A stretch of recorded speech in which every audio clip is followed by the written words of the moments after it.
One of the things I didn't cover that I should have, I kind of touched on it a little bit, but not completely, in the video on costume versus conviction. What I was really trying to get at, because I think it's a crux of the issue, is, are we going to only wear tzitzit or head covering or modesty, have modesty, or tallits in church services? Is that really what we live? Is that really what we're about? Or is it about a lifestyle? I think it's about a lifestyle. I think, unfortunately, there are a lot of people that are embarrassed to actually to stand out from the crowd. This kind of thing will make you stand out from the crowd, I guarantee you. Wearing a tunic will make you stand out from the crowd. Beards, not always. Head covering, definitely going to make you stand out from the crowd. I can tell you, a woman who wears a head covering or modesty, I pick up right away. And one of the scriptures that I want to mention to people is Matthew 10. And I would suggest reading a lot of it, starting from verse 5 on down. But I'm going to only read a portion of it. It says,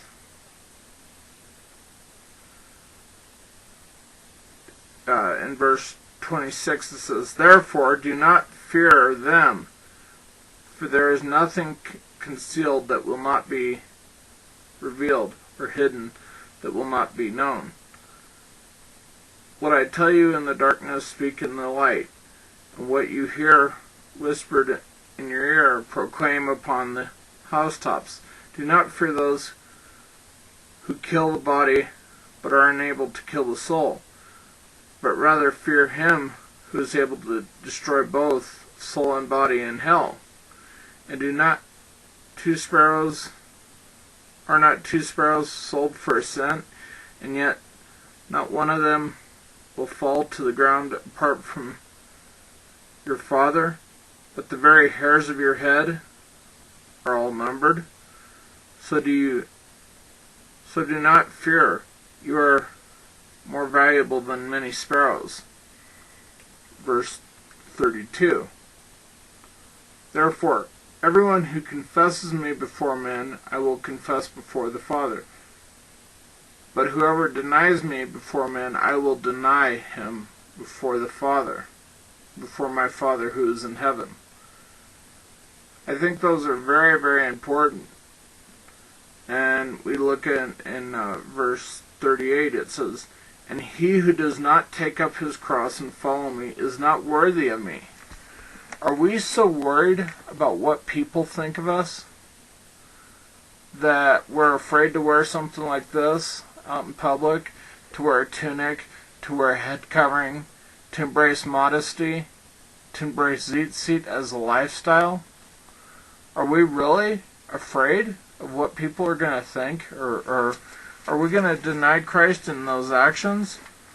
I mean, one of the things that I was reading about, one of the things I was reading that was brought to my attention was in Hosea 5, verse 1. It says, "Their deeds will not allow them to return to their God, for a spirit of harlotry is within them, and they do not know the Lord.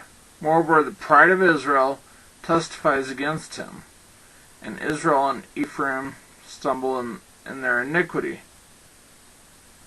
Judah also has stumbled with them." That's one of the reasons why I see tzitzit and head covering as so important.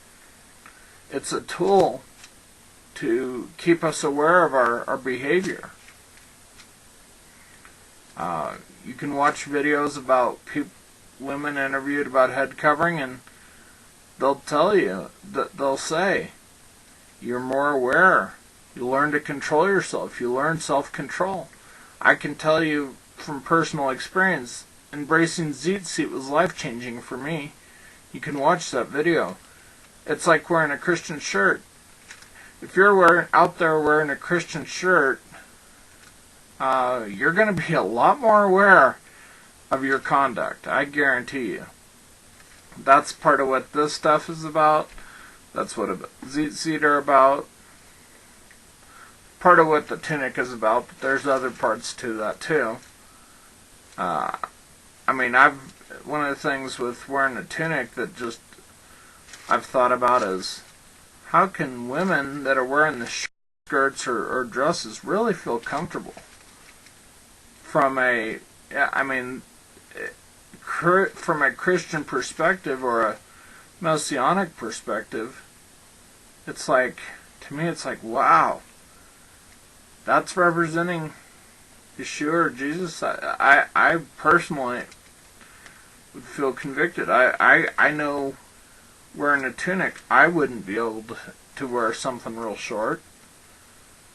I'd be afraid to, because I'm afraid that it would misrepresent him. I think one of the reasons I embrace the tunic is it's easier to ride bike and things like that with a tunic over pants. But when I'm out in public and I'm wearing this, shorts aren't going to be the best witness while I'm wearing this.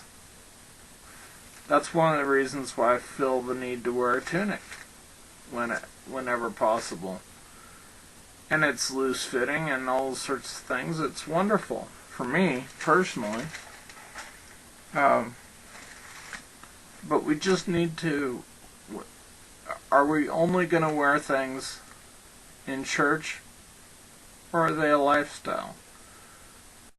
To me, it's an awesome testimony, and I'm so grateful for all the women that embrace long skirts and dresses as a lifestyle, and head covering. Head covering kind of drives the point home because it explains why the modesty. Because not everyone that embraces modesty is doing it for a religious purpose or as part of a religion. All those, there's some women that just, they'll wear it once in a while or whatever, and they look absolutely beautiful. But the lifestyle we live, that's one of the things about beards, is that guys, it's not a part of a costume that people can take off when they leave a congregation. And that's one of the things, that's why it's so critically important for us to wear tzitzit, for us to wear tallits in public, for women to wear head coverings and modesty. You want to see a change in this world? People will notice when you change the way you live. When you stop wearing a costume just because you're in church and live a lifestyle. It'll make all the difference in the world. And I honestly tend to believe that it, especially for women, it might actually be a protection. And maybe tunics and stuff will be a protection, although the tzitzit will be a red flag when the Muslims take over. But we need to not be ashamed of our faith. And I feel like that's part of why it's so important to embrace modesty and head covering and tzitzit, is we ought to not be afraid of it. We ought not to be ashamed of our faith. If we deny Christ before men, he will deny us before the Father. So let's take that to heart.